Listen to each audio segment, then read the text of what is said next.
Good Easter Sunday morning to all of you. Our Easter reflection today will touch upon many perspectives. It will touch upon the essence of Christianity, spirituality, and humanity. As we contemplate the narrative of Jesus of Nazareth and his life, we uncover lessons that resonate with the universal experience of being human. So I invite you to join me as we explore the connection between wrestling and resurrection.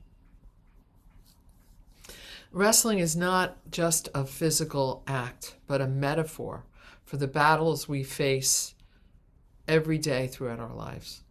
Our doubts, our fears, our conflicts. It represents the struggle within ourselves as we confront all the complexities of not just life and death, but all the experiences and interactions of being alive. So let's begin our exploration of wrestling and resurrection with the Gospel's accounts of the last few days of the life of Jesus of Nazareth. Excuse me. So these are often referred to these days as the Passion of the Christ. So I'd like to specifically focus on Holy Thursday. Holy Thursday was the night before Jesus was crucified. Jesus and his disciples had come to Jerusalem to celebrate Passover and had gathered for a Seder, for a Passover supper. And this became known as the Last Supper.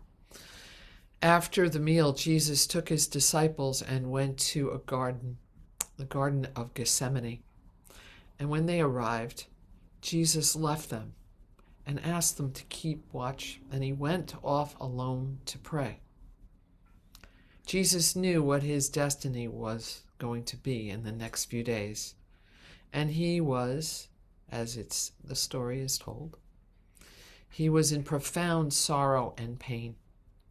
And I could quote, I believe it's the Gospel of Matthew. His soul was overwhelmed with sorrow to the point of death.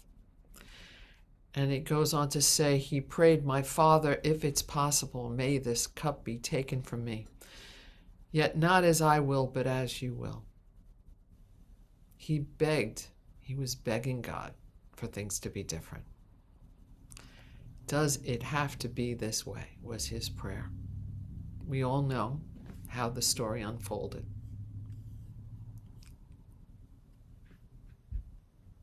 We've all had times in our lives when we've begged for things to be different. We've begged that prayer, does it have to be this way? There's been times we've wrestled with what was or what was to come. It doesn't matter whether you believe in God or a higher power, whether you're an agnostic or an atheist. If I asked any of you to pause and tell me that moment when you were begging for things to be different than they were, you would know it. You may have had several or many. We've all had it. We've all been through wrestling, and somehow we've resurrected. We've gone through a period of suffering and somehow found our way through, and we're able to begin again, to regain ourselves, leaving what we were and becoming transformed through that struggle. Experiences of wrestling and resurrection can vary from the mundane to the profound. Regardless, they are a core narrative that is part of our human condition or human experience. I'd like to share with you the experience of a dear friend that I feel illustrates this well. And some of you may know her. Her name is Beatrice. And 11 years ago, Beatrice had set out to walk the Camino de Santiago. And many of you may have heard about this. It's a Christian pilgrimage that Catholics and also non-Catholics walk across Europe to a city called Santiago, Spain. she had set out to walk 750 kilometers from one end of Spain to the other. And the reason that this came to mind to share with you this Easter was that she had recently created a fabulous digital journal of her experience with day-to-day accounts and photos, and she shared it with me, and I've been reading it with great excitement. So Beatrice had prepared for months for this journey. She broke in her boots, she got just the right equipment and clothes and trained and made sure she wasn't carrying more than her body could, because she had to carry all her belongings on her back. But the thing I hadn't mentioned yet is that not long before her trip, Beatrice had had a severe experience of breast cancer, an advanced stage, and she really had to go through a lot to overcome this.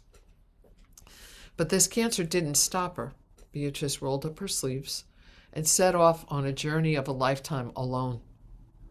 She arrived in Spain and started to walk her pilgrimage. The first 3 days were rough. She covered many miles those days. It was her intention to really go quickly and do maybe 12 to 15 miles a day.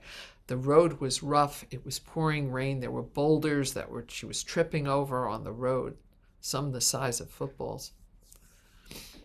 By the third day, as she shared in her story, in her language, the way she described it, she said her feet broke. They became engulfed in blisters. She could not walk. She could no longer go forward. She was forced to stay where she was for days, and then to bypass part of the Camino. A stranger was kind enough to give her the medical tape they were carrying with them, that they used for burn victims, that she was able to wrap her feet in. This was not what she wanted.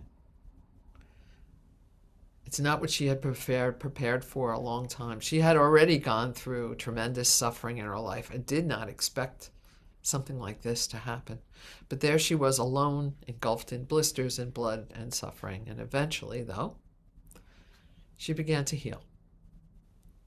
She healed enough to walk again.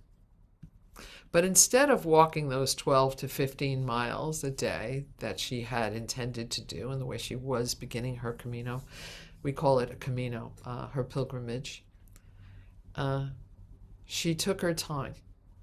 She walked 5 or 6 miles a day. She cut it to 1/3. And in taking her time, she listened. She connected. She befriended strangers and helped others to heal while others helped her to heal. Her pilgrimage, which would have been more of a task to be completed, became a profoundly spiritual journey. The blisters that Beatrice had wrestled with resurrected her to a whole nother outcome, and maybe even a whole nother way of being.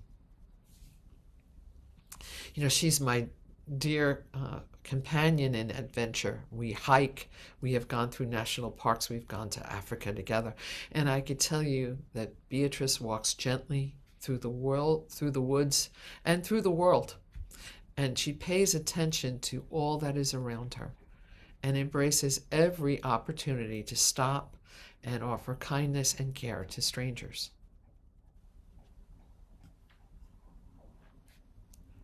Sometimes our wrestling is the experience we have before entering the cocoon of transformation. Perhaps wrestling is preparing us for a shift. Maybe it's not. But whatever that suffering that we experience while we're wrestling, we are resurrected, we are changed in some way. And many times it leaves us with a mark or a reminder that we carry. Stories of wrestling fill all scriptures, whether it's the Bible, the Torah, the Quran, or the Bhagavad Gita. It brings to mind for me the story of Jacob in Genesis, the grandson of Abraham. You might be familiar with his story of wrestling. And I'm going to share this briefly. During a time when he was living in fear with an impending conflict that he had caused with his brother, he had a dream. And Jacob dreamt that he wrestled with what has been described as either an angel or God itself. And in wrestling, which he did all night long, his hip was injured in the dream. And eventually, the wrestling ceased, and he received a blessing. He awoken with a limp, which he walked with the rest of his life. He became known then as Israel. And Israel is translated, the word is translated to several meanings. One is God who perseveres, and the other is one who wrestles with God.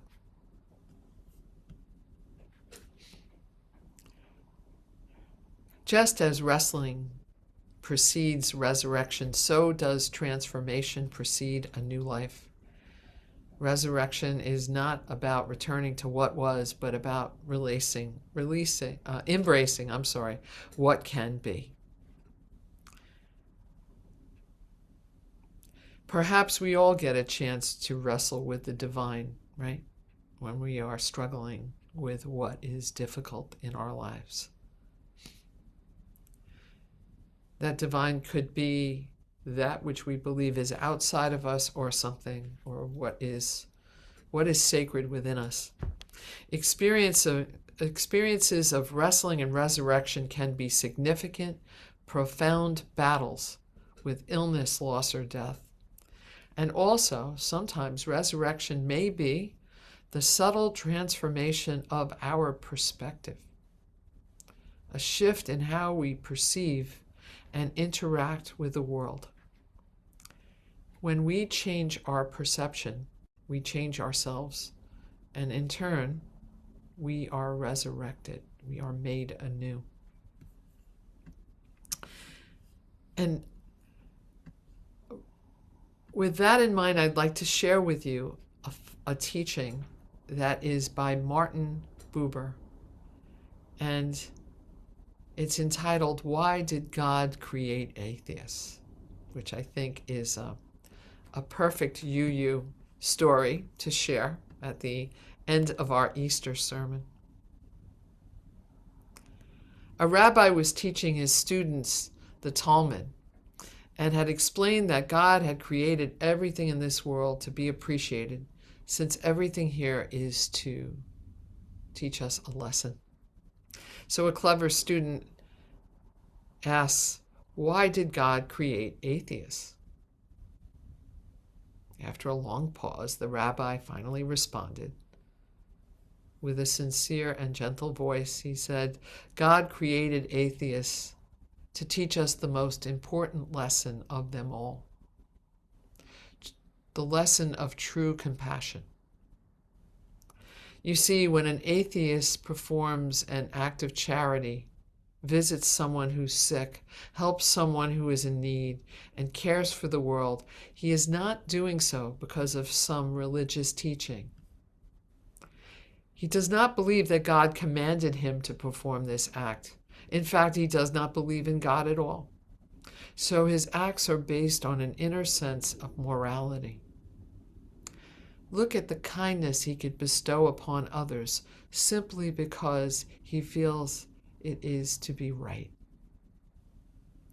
This means when someone reaches out to you for help, you should never pray that God will help you. Instead, for that moment, you should become an atheist and imagine that there is no God who can help, and say, I will help you.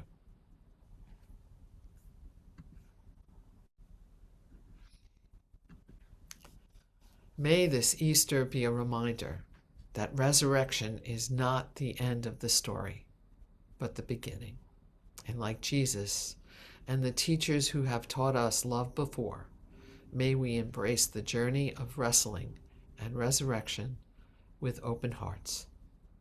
May it be so, and happy Easter.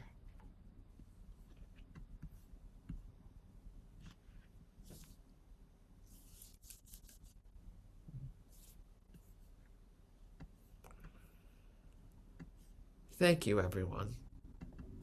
Thank you for taking this journey with me. Let's all take a deep breath. There was a lot in there, right?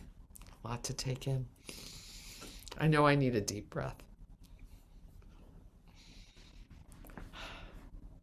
So, Michael, if you don't mind, please adding the donation link to our chat. I want to thank you all for being with us this Easter Sunday morning.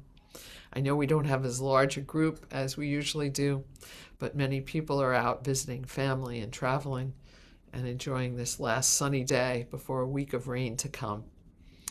But it's perfect, whoever is with us here today.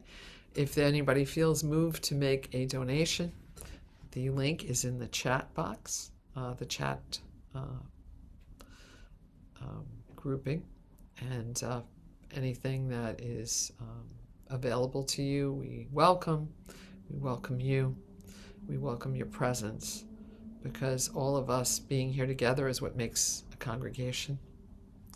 It's certainly not just me here talking, it's us. It's a we experience, so thank you. So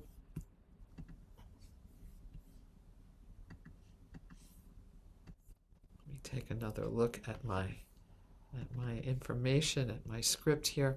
So I'd like to share with you now some closing words before we go into our postlude, and then after extinguish our chalice, and finally we will go to announcements at the very end. So these closing words I'd like to share with you are from Alex Holt. And I don't have a title for it, I just have the words. For all of those who celebrate the resurrection of Jesus, may this day be another affirmation of divine love and promise. And for all of those who see the eternal story of new spring and life beginning anew, may you breathe deeply a season of promise and hope. And for all who are experiencing despair or hopelessness this Easter, may you find in the darkness or depression a doorway to light and warmth that may offer you freedom. And for all of us together, we can do what no one isolated person can do. Rolling the heavy stone aside reminds us that we are far more powerful than we could ever be on our own together. Offering of strong hands to help our prayers made real. Let us all begin again to love. Yes, may it be so. If you like this video, please like us on YouTube, subscribe to our YouTube channel, and click on the bell to be notified whenever we post a new video. Thank you.